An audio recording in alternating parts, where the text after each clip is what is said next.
പ്രതിപക്ഷ നേതൃസ്ഥാനത്തേക്ക് കെ ശൈലജ വരുമോ?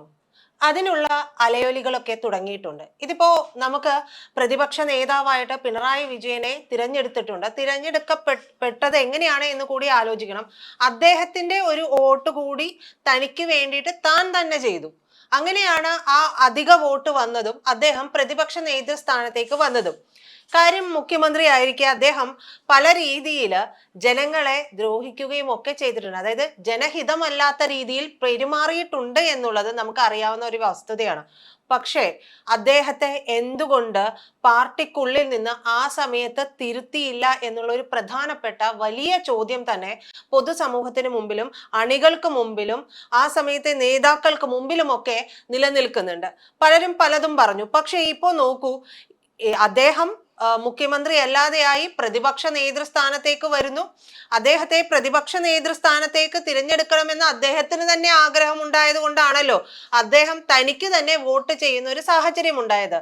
ഈ സാഹചര്യം ഈ വോട്ട് കഴിഞ്ഞ് തിരഞ്ഞെടുപ്പ് കഴിഞ്ഞ കമ്മിറ്റികളിലെല്ലാം റിപ്പോർട്ടുകളൊക്കെ തേടുന്ന സാഹചര്യത്തിൽ അപ്പോഴെന്തുകൊണ്ട് ഉയർന്നില്ല? അതായത് പൂർണ്ണമായും അധികാരം നഷ്ടപ്പെട്ടു. പിണറായി വിജയന്റെ പക്കൽ അധികാരമില്ല, നമുക്കിനി അധികാരം കിട്ടില്ല എന്ന് മനസ്സിലായതിനു ശേഷമാണ് ഓരോ ജില്ലാ കമ്മിറ്റികളും ഓരോ ബൂത്ത് കമ്മിറ്റികളിൽ പോലും ഇത്തരത്തിൽ പിണറായി വിജയനെതിരെ ഒരു നീക്കം നടക്കുന്നത്. അപ്പോഴാണ് പ്രതിപക്ഷ നേതൃസ്ഥാനം ഇനി അദ്ദേഹത്തെ അവിടെ ഇരുത്തണ്ട, അദ്ദേഹത്തിന്റെ മുഖം കാണിച്ചുകൊണ്ട് തിരഞ്ഞെടുപ്പിനെ നേരിട്ടത് കൊണ്ടാണ് തങ്ങൾക്ക് പരാജയം ഉണ്ടായത് എന്നുള്ള വിലയിരുത്തലിലേക്ക് വരെ വരുന്നുണ്ട്. അങ്ങനെയെങ്കിൽ അദ്ദേഹത്തെ മത്സരിപ്പിക്കേണ്ടായിരുന്നല്ലോ. സഖാവേ, ഇനി സഖാവ് മത്സരിക്കേണ്ട, ഏജായി, താങ്കൾ ഒന്ന് മാറി നിൽക്കുന്നതാണ് ഉചിതം. എം.വി. ഗോവിന്ദന് പറയാമായിരുന്നു, എം.എ. ബേബിക്ക് പറയാമായിരുന്നു, ഇവർ പോലും പറഞ്ഞില്ല.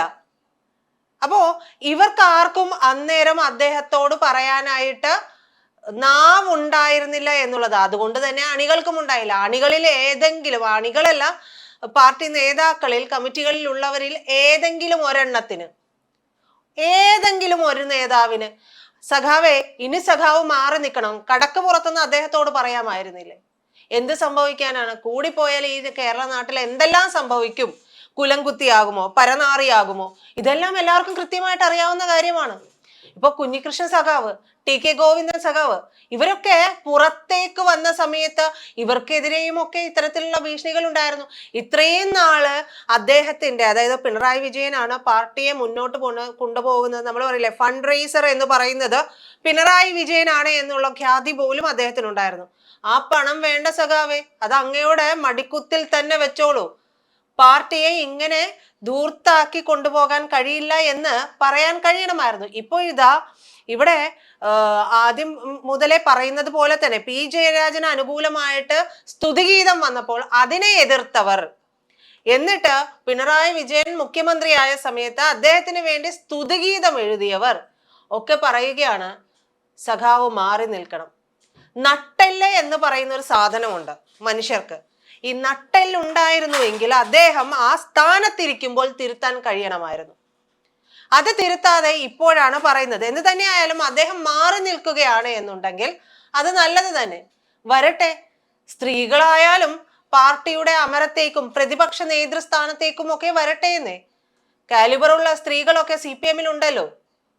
അങ്ങനെയല്ലേ കെ ശൈലജയുടെ പേരും ഇത്തരത്തിൽ ഉയർന്നു കേട്ടത്. നമുക്കറിയാം, സെക്കൻഡ് ടൈം അധികാരം കിട്ടിയത്, ജനം അത്രത്തോളം വിശ്വസിച്ച് വോട്ട് ചെയ്തത് കെ ശൈലജ മുഖ്യമന്ത്രിയാകുമെന്ന് കരുതി തന്നെയാണ്.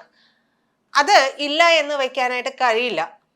അങ്ങനെ ഒരു നീക്കം ഉണ്ടായിട്ടില്ല. കേരള ജനതയുടെ മനസ്സിൽ അങ്ങനെ ഒരു ആഗ്രഹം ഉണ്ടായിരുന്നില്ല എന്നുള്ളത് ആർക്കും പറയാനല്ല. അവരുടെ ടീച്ചറമ്മ മുഖ്യമന്ത്രിയാകുന്നത് കാത്തു തന്നെയായിരുന്നു നിന്നത്. അതിന്റെ ജനരോഷം, അത് ആകാതിരുന്നതിലുള്ള ജനരോഷം എത്രത്തോളം ഉണ്ടായിരുന്നു എന്നുള്ളത് ആ സമയത്തെ സോഷ്യൽ മീഡിയ പോസ്റ്റുകളൊക്കെ ഒന്ന് ചികഞ്ഞു മാന്തി എടുത്ത് നോക്കി കഴിഞ്ഞിട്ടുണ്ടെങ്കിൽ മനസ്സിലാക്കാവുന്നതേ ഉള്ളൂ.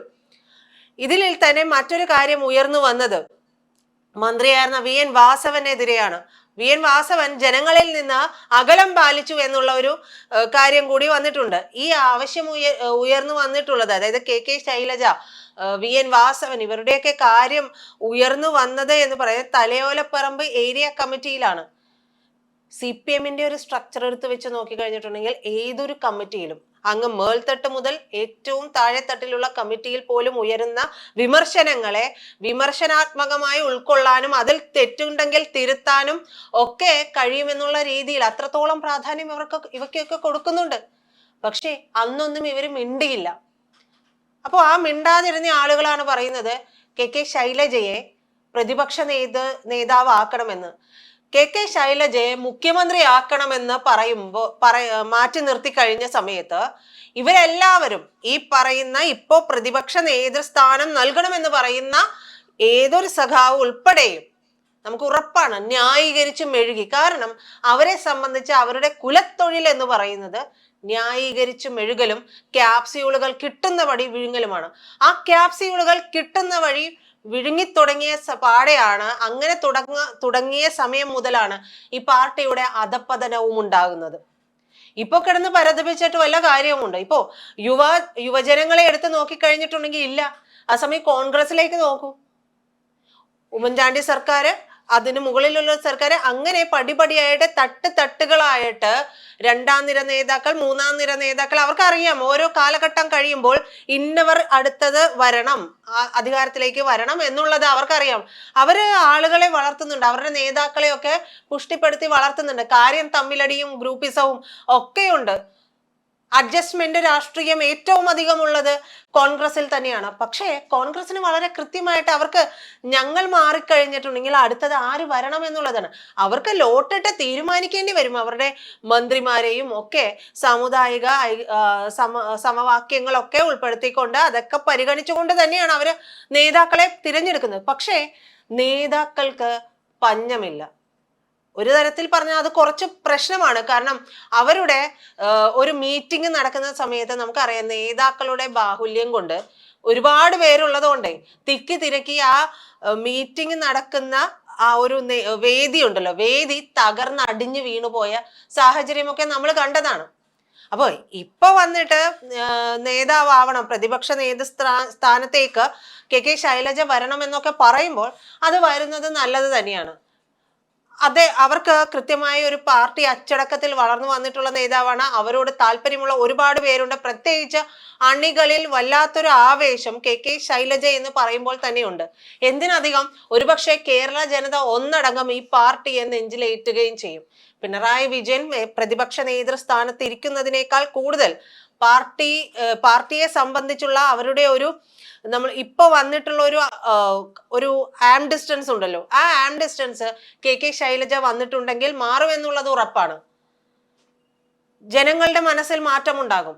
ജനമനസ്സിലാണ് മാറ്റമുണ്ടാകുന്നത്. അല്ലാതെ നിങ്ങളുടെ പാർട്ടി സഖാക്കൾ മാത്രം വോട്ട് ചെയ്തിട്ടല്ല നിങ്ങളെ ജയിപ്പിക്കുന്നതും ഭരണത്തിലേക്ക് കയറ്റുന്നതും.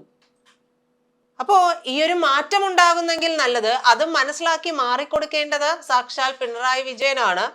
അദ്ദേഹത്തിന് കുഴലൂത്ത് നടത്തുന്നവർ ഇപ്പോഴും ഉണ്ട്, അതൊക്കെ ശരിവെക്കുന്നു. പക്ഷേ ഒരു മാറ്റത്തിന്റെ കാറ്റ് CPM-ൽ ഉണ്ടാകുന്നുണ്ട്, ഇടതുപക്ഷത്തുണ്ടാകുന്നുണ്ട് എന്നുണ്ടെങ്കിൽ അടുത്ത തവണ നിങ്ങൾക്ക് തിരിച്ചുവരവിനുള്ള ഒരു കളം ഒരുങ്ങും എന്നുള്ളത് ഉറപ്പാണ്.